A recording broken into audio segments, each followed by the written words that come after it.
नमस्कार दोस्तों, जैसा कि आपने मेरा इतिहास का वीडियो देख लिया होगा कि मैंने उसमें जो सामाजिक विज्ञान के अंतर्गत इतिहास का सिलेबस है उसको मैंने डिस्कशन किया है और परीक्षा पैटर्न और रणनीति के बारे में बात की है। इसके अलावा आपने डॉक्टर महेंद्र सर का वीडियो भी देख लिया होगा कि आपको क्या अप्रोच रखनी है, क्या कॉन्सेप्चुअल पार्ट रखने हैं और किस प्रकार से आप कॉन्फिडेंस होकर एक आत्मविश्वास से भरे उत्साह के साथ आपको परीक्षा देने जाना है। क्योंकि जिस प्रकार से सिलेबस दिया गया है, जितना कम समय है उसमें आपका कॉन्फिडेंस होना बहुत ज़रूरी है। ठीक, और क्योंकि जिनका भी सिलेक्शन होगा इसी के बीच में होगा तो वो लोग कुछ ना कुछ तो करेंगे ना। तो ठीक इसी प्रकार सबको सेम अप्रोच रखनी है कि इतने समय में ही निकालना तो पड़ेगा। तो उसी दृष्टि में आज हम सामाजिक विज्ञान के अंतर्गत जो संविधान वाला पार्ट है, जो आपका इकाई 19 है, उस पे जो संविधान का सिलेबस दिया है थोड़ा सा ब्रीफ में शॉर्ट में सिलेबस समझेंगे। इसके अलावा बाकी जो जब इस इकाई को शुरू किया जाएगा उसके एक एक शब्द का पूरा आगे पीछे सब कुछ बताया जाएगा, आपको सिलेबस भी समझ में आ जाएगा और हमारे एग्जाम में क्या प्रश्न आने वाले हैं, क्या हम थ्योरी पढ़ने वाले हैं, उससे किस प्रकार से प्रश्न निकल कर आएंगे वो देखेंगे।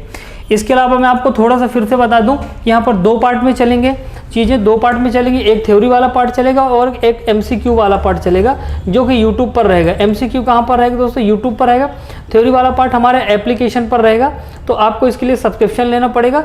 MCQ वाला आप यूट्यूब पर फ्री में देख सकते हैं। यहाँ पर हम पूरा आपको थ्योरी पढ़ाएंगे जो कि आपके सिलेबस में दिया है।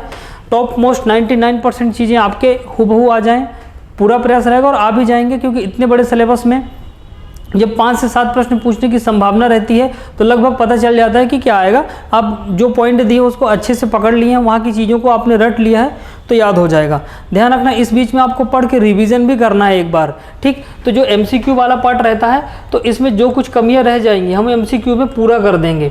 इसके अलावा ध्यान रखना जब तक आपके एग्ज़ाम की जो डिमांड है आप उसको फुलफिल नहीं करोगे तो कमी होगी और आप चैन से बाहर होंगे।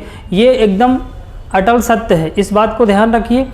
आपके परीक्षा का जो पैटर्न है MCQs बेस्ड है, यानी ऑब्जेक्टिव टाइप प्रश्न पूछे जाएंगे आपके मेन परीक्षा में, तो आपको उसके लिए महारत हासिल करनी पड़ेगी। आप उसके लिए सबसे बढ़िया तरीका होता है MCQ लगाइए।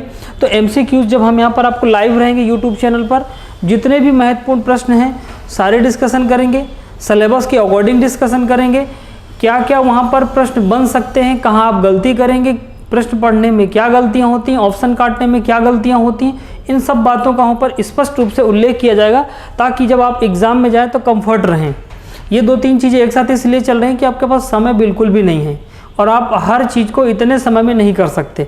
तो उसके लिए बेस्ट तरीका है कि हम लोग जो मेहनत करके ला रहे हैं, जो हमको 1 घंटा पढ़ाने में लगेंगे आपको पढ़ने में 8 से 10 घंटे लगेंगे, तो आप अपना समय क्यों खराब करोगे?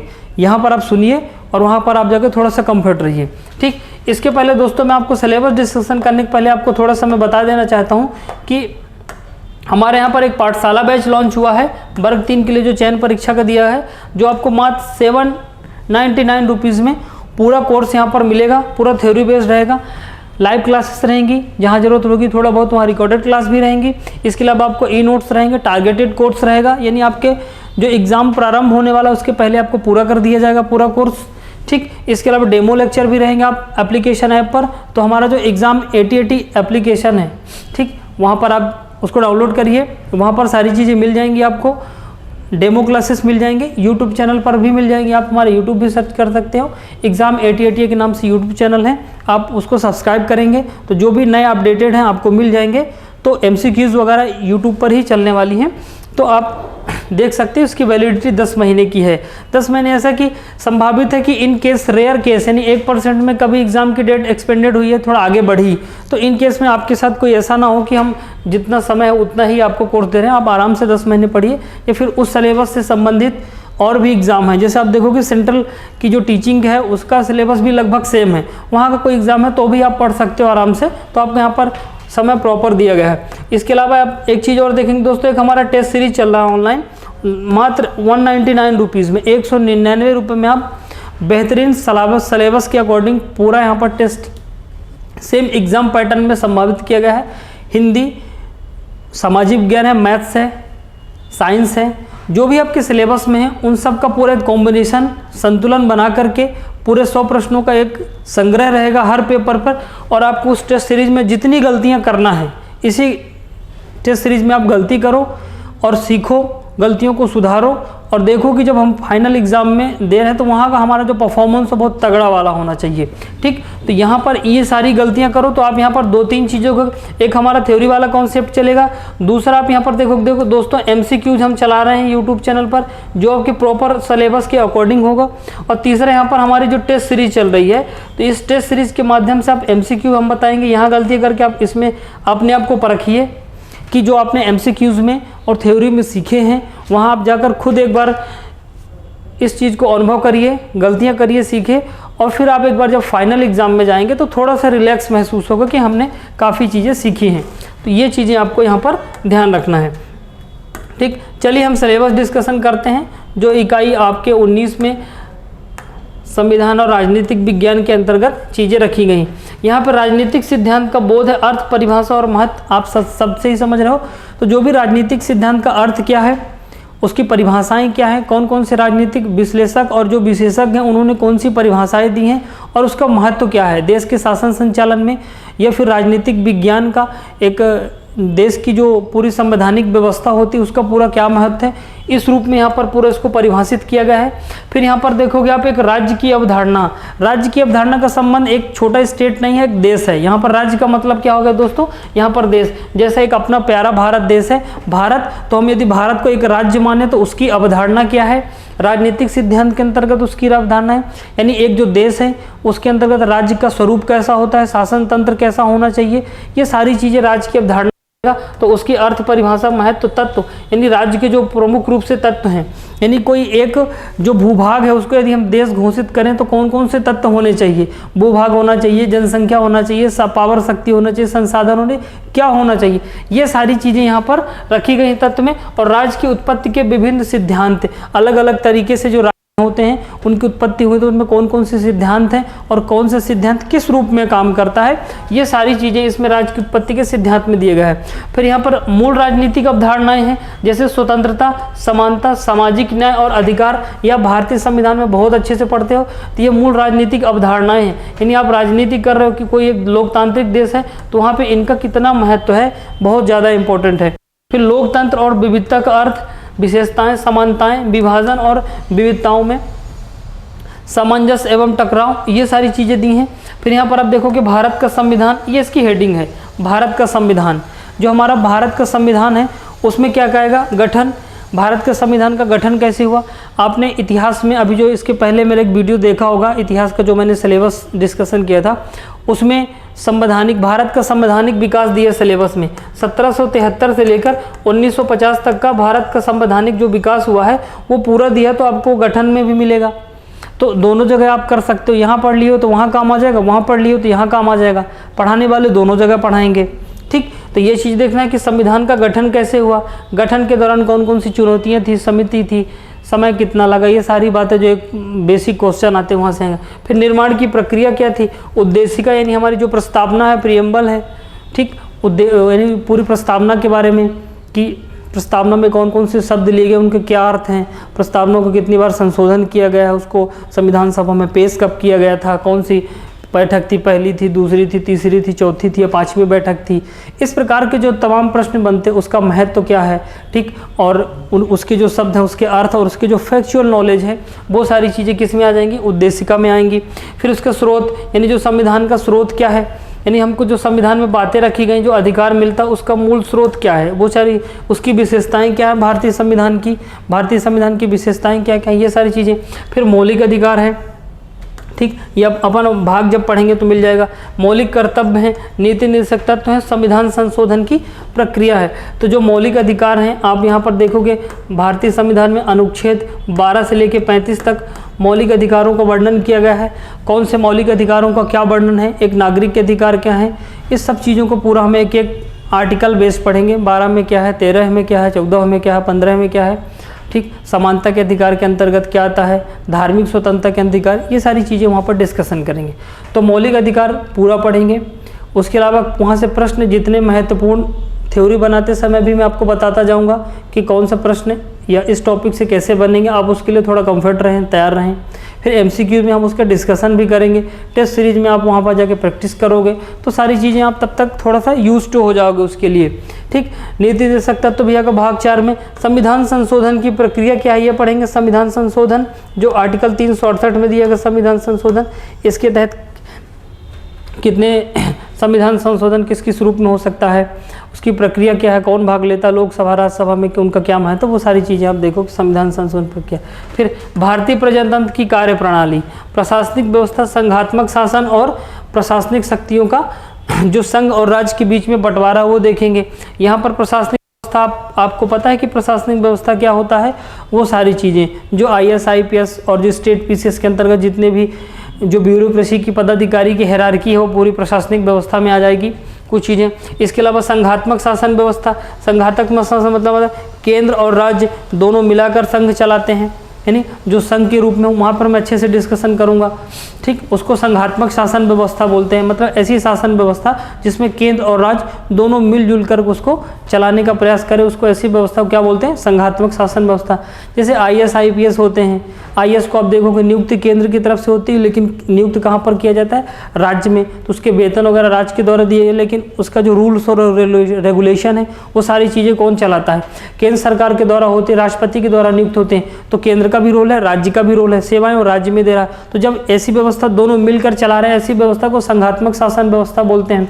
यहाँ पर मैं ज़्यादा डिटेल में नहीं जाऊँगा, तो आप यहाँ पर देखो संघात्मक शासन व्यवस्था। फिर प्रशासनिक शक्तियों का केंद्र और राज्यों के बीच में यहाँ पर विभाजन है। जो प्रशासनिक शक्ति, तो राज्य के पास कौन कौन सी शक्तियाँ हैं, केंद्र के पास कौन कौन सी शक्तियाँ हैं, यदि दोनों में कभी विरोधाभास हो तो उस समय कौन ज़्यादा प्रबल होगा, यदि उनमें लड़ाइयाँ हो जाएँ तो उनका निराकरण कौन करेगा, ये सारी चीज़ें हम किस में देखेंगे, केंद्र और राज्यों के बीच में जो संबंध है उसके अंतर्गत देखेंगे। फिर सरकार का स्वरूप, सरकार का स्वरूप का मतलब कैसा है, जैसे आपके पिताजी का स्वरूप कैसा होता है, नरम है कि ज़्यादा कठोर है कि दोनों रूप में है। तो ठीक इसी प्रकार लोकतांत्रिक है कि राजतंत्र है कि यहाँ पर तानाशाही प्रवृत्ति है, किस प्रकार के यहाँ पर सरकार का स्वरूप है। तो यहाँ पर देखो कि कौन कौन सी चीज़ें हैं। एक व्यवस्थापिका है, व्यवस्थापिका मतलब कार्यपालिका। ठीक, व्यवस्थापिका मतलब कौन है दोस्तों, यहाँ पर देखो कार्यपालिका, न्यायपालिका और स्थानीय स्वशासन। तो न्यायपालिका आपको पता है supreme court, high court, district court और इसके बाद अपना जो तहसील वाले कोर्ट रहते हैं उनकी पूरी हायरार्की समझा दी जाएगी। उनकी कार्य शक्तियाँ, अधिकार संविधान में कहाँ वर्णन है, कौन से मुख्य न्यायाधीश रहे हैं, पहले कौन से रहे, वर्तमान में कौन से, ये सारी चीज़ें उसमें जितनी बनेंगी वो सब बता देंगे। इसके बाद 73वां और 74वां संविधान संशोधन है। ठीक, यहाँ पर पंचायतों को संवैधानिक अधिकार दिए गए हैं, 74वें नगरीय निकायों को संवैधानिक अधिकार दिए गए हैं। ठीक, तो जो उनके अंदर अनुसूची 11 और अनुसूची 12 है उसके बारे में पढ़ेंगे, उनके कौन कौन से अधिकार हैं, कौन कौन से अनुच्छेद हैं, उनके गठन, जो सारी चीज़ें होती हैं सब इसमें देखेंगे। राष्ट्रीय एवं राज्य मानवाधिकार आयोग, ठीक, जो राष्ट्रीय मानवाधिकार आयोग है उसकी पूरी संरचना देखेंगे, उसके अधिकार क्या क्या हैं, और इसी प्रकार राज्य मानवाधिकार के आयोग के अंतर्गत देखेंगे। फिर इसमें भारत में नियोजन है, पंचवर्षीय योजना है और नीति आयोग, ये तो आपको क्लियर ही है। जितने भी 12 पंचवर्षीय योजना है उसके बारे में देखेंगे। फिर नीति आयोग आया था यहाँ पर 1 जनवरी 2015 में, पहले योजना आयोग था, तो ये पूरी गतिविधियाँ चलेंगी। फिर प्रजातंत्र के प्रमुख चुनौतियाँ, जैसे अब अपना देश कैसा है, लोकतांत्रिक देश है, अपने यहाँ किसका तंत्र है, प्रजा का तंत्र है। जो हमारी प्रजा है वो एक शासन प्रणाली को चुनकर भेजती है, तो उसके समक्ष चुनौतियाँ क्या क्या हैं। जैसे जनसंख्या विस्फोट, भारत नंबर 1 पर है, वर्तमान में भी जनगणना हुई नहीं, लेकिन विश्व के परिदृश्य में देखा जाए तो चीन को पीछे कर दिया। बेरोजगारी बहुत ज़्यादा है, इसीलिए तो आप तैयारी कर रहे हो, देख रहे हो कितनी चद्दर फाड़ मेहनत है। ठीक, इतना ज़्यादा सिलेबस, समय कम, पोस्टें तो आप जानते हो कितनी है। सांप्रदायिकता, आतंकवाद, ये सब किस में आ जाएगा, हमारी चुनौतियाँ हैं। मादक पदार्थों का सेवन, ठीक। फिर प्रजातंत्र की सफलता में बाधक तत्व और उनको दूर करने के उपाय। सही मायने में देखा जाए तो ये पॉइंट ना ऑब्जेक्टिव लगता ही नहीं है, ये पॉइंट निबंध बेस और MPPSC का मेंस और UPSC बेस्ड है कि प्रजातंत्र के समक्ष प्रमुख चुनौतियाँ। फैक्चुअल बेस बहुत कम पॉइंट है ये, इसमें आप कितने फैक्चुअल निकालो कुछ। अब जैसे मैं आप यहाँ पर आपको बताऊँ बेरोजगारी, ठीक, मैं थोड़ा आपको फैक्चुअल बता सकता हूँ कि बेरोजगारी दर कितनी है, मध्य प्रदेश में बेरोजगारी दर है, एक आध उसकी परिभाषा बता दूंगा। अब मैं उसको दूर करने के उपाय बताऊँ, बेरोजगारी के कारण बताऊँ, फैक्चुअल है नहीं, ये पूरा सब्जेक्टिव बेस है। अब सिलेबस में क्यों रख देते हैं ऐसी चीज़ें, समझ में नहीं आता है, तो इसमें कोई कितना भी निकाल के लाएगा, जो आपका एग्जाम का पैटर्न है उसके हिसाब से कॉन्सेप्ट निकलती नहीं। तो अब हमको इसमें करना क्या है, हो सकता है भटकाने के लिए रख दिया हो, भाई कंपटीशन ज़्यादा है, यदि आप किसी एक को भटका दोगे, एक नहीं भटकेगा, जो नहीं भटकेगा वो निकल जाएगा। तो हमको पता है कि यहाँ से फैक्चुअल बेस कम आ सकते हैं ना, लेकिन संविधान सभा का गठन, मौलिक अधिकार, नीति निर्देशक तत्व, वहाँ से तो बहुत सारे कॉन्सेप्ट से फैक्चुअल निकलते हैं। तो हमको वो वाला पार्ट अच्छे से मजबूत करके रखना है, क्योंकि 5 से 6-7 नंबर का प्रश्न निकालेगा पूरी यूनिट से, तो हो सकता है यहाँ से ना निकाले। 5-7 प्रश्न निकालना उसके लिए बहुत टॉपिक है। न्यायपालिका अपने आप में एक बहुत बड़ा टॉपिक से वहाँ से एक आध कोई भी फैक्ट निकाल देगा। तो ये चीज़ें ज़्यादा यहाँ पे फैक्चुअल नहीं है। और यदि यहाँ से टॉपिक उठाया तो गिने चुने फैक्ट निकलते हैं, आप उसको रट्टा मार के जाओ, एक सीधे आपको दिखाई देगा वहाँ पर। तो यहाँ पर हम इसका थोड़ा सा फ़ायदा उठाएंगे। ठीक, अब जैसे यहाँ पर दिया सांप्रदायिकता, अब इसमें क्या फैक्ट निकालेंगे कि सबसे ज़्यादा सांप्रदायिकता किस राज्य में है, किस बेस पे बताओगे, किसी की रिपोर्ट का संदर्भ लोगे या फिर किसी आयोग की रिपोर्ट का संदर्भ लोगे, कोई फिक्स मानक है नहीं। थोड़ा सा देख सकते हैं कि सांप्रदायिकता क्या है, उसकी परिभाषा, और थोड़ा सा ऐसे पूछेगा कभी, तो यहाँ से बहुत फैक्चुअल चीज़ें निकलती नहीं जो कि आपका एग्जाम है। क्योंकि मेंस होता तो ठीक है, लिखने का होता तो उसके बारे में आप बहुत डिटेल लिख सकते हो, चर्चा का विषय है, बट वहाँ से चीज़ें निकलती नहीं। तो इसका फ़ायदा हमें ध्यान रखना है कि दूसरी जगह मिल जाए। फिर भारत में निर्वाचन, ये पॉइंट, यहाँ से बहुत सारे फैक्ट बनते हैं। निर्वाचन आयोग का गठन कैसे होता है, उसकी पूरी हम संविधान के रूप में प्रक्रिया देखेंगे। वर्तमान में इसकी संरचना क्या है, कैसे कैसे चेंजेस हुए, ये सारी चीज़ें देखेंगे। फिर इसके कार्य देखेंगे, निर्वाचन आयोग के कार्य क्या हैं। एक काम तो आप जानते हो कि भारत में चुनाव कराना, इसके अलावा बहुत सारे काम हैं, वो देखेंगे, सिर्फ बता रहा हूँ। फिर यहाँ पर निर्वाचन प्रक्रिया क्या क्या है, जैसे विधानसभा का चुनाव होता है या लोकसभा का चुनाव होता है तो उसकी प्रक्रिया क्या क्या होती है, ये सारी चीज़ें। अब मान लो आपसे क्रम पूछ लिया कि लोकसभा चुनाव के संदर्भ में चुनाव के द्वारा होने वाली प्रक्रिया का क्रम बताइए, तो फिर यहाँ से क्वेश्चन टफ बन सकता है। ठीक, क्योंकि सिलेबस में दिया है तो फिर ये प्रक्रिया से बन जाएगा। सुधार क्या क्या हैं, चुनाव में सुधार क्या क्या हुए, कौन कौन सी, फिर यहाँ पर चुनौतियाँ क्या क्या, और महिलाओं की निर्वाचन में भूमिका, ये चीज़ें हम थोड़ा सा देखेंगे। फिर यहाँ पर देखिए राष्ट्रीय एवं क्षेत्रीय राजनीतिक दल, दबाव समूह और हित समूह। यहाँ पे जो राष्ट्रीय, जैसे राष्ट्रीय पार्टीज़ हैं, ठीक, वो देखेंगे कौन कौन सी राष्ट्रीय पार्टी, उनकी स्थापना, उनके संस्थापक कौन है, वर्तमान में अध्यक्ष कौन है। ठीक, राजनीतिक दल देखेंगे, क्षेत्रीय राजनीतिक दल, ऐसे बहुत सारे राजनीतिक पार्टियाँ ऐसी हैं जो क्षेत्रीय स्तर पर बहुत ज़्यादा महत्वपूर्ण है, लेकिन राष्ट्रीय स्तर पर उनको राष्ट्रीय पार्टी का दर्जा नहीं मिला है, तो ये क्षेत्रीय पार्टियाँ भी हैं। कई कई राज्यों में उनकी सत्ता भी है। ठीक, फिर दबाव समूह क्या होते हैं, सारी चीज़ पढ़ेंगे। और समूह क्या होते हैं, विश्व के प्रमुख संगठन है, सार्क है, आसियान है, संघाई सहयोग संगठन है, G20 और G8 है। ये सारे यहाँ पर सिलेबस में आपको पॉलिटी के अंतर्गत रखे गए हैं। तो आज मैंने थोड़ा सा ब्रीफ में डिस्कशन किया सिलेबस, थोड़ा सा परिचय कराने के लिए। बस एक चीज़ का आप ध्यान रखना कि जो थ्योरी है, हमारा जो MCQs है और जो हमारे टेस्ट सीरीज है, ये जो हमने एक पैटर्न बनाया है, इसमें इस प्रकार का पैटर्न है कि आप एक जगह मिस कर रहे हैं तो दूसरी जगह आपको वो चीज़ मिल रही है, दूसरी जगह आप मिस करें तो तीसरी जगह मिल रही है। क्योंकि हम एक जगह सारी चीज़ें नहीं दे सकते, क्योंकि आपका एग्ज़ाम का पैटर्न इस प्रकार से है। आपको वहाँ पर जाकर ऑब्जेक्टिव माध्यम में पेपर होंगे तो ऑब्जेक्टिव लगाना है, और ऑब्जेक्टिव का जनक कौन है, कॉन्सेप्ट, इसलिए पहले हम कॉन्सेप्ट पढ़ाएंगे, फिर MCQ बताएंगे ताकि आप थोड़ा कंफर्ट हो सको। और फिर MCQ के माध्यम से आपने जो पूरी प्रैक्टिस की है तो अपने आप को परखिए कि आपने किस प्रकार से तैयारी की है, अपने कॉन्फिडेंस लेवल को देखिए और जो भी गलतियां सुधारिए, फिर एग्ज़ाम में आपको उसका बेहतर देखने को मिलेगा। तो इसी के साथ ही चलिए देखते हैं आगे कि जो भी चीज़ें होंगी शुरू करेंगे। हमारा YouTube चैनल आप सब्सक्राइब कर लीजिए, और हमारा जो एग्ज़ाम ATT एप्लीकेशन है उसको आप डाउनलोड कर लीजिए। आगे की अपडेट्स और इसकी जो परीक्षा की हमारी योजना है वहाँ पर आपको मिल जाएगी। मिलते हैं अगले वीडियो में। नमस्कार, धन्यवाद।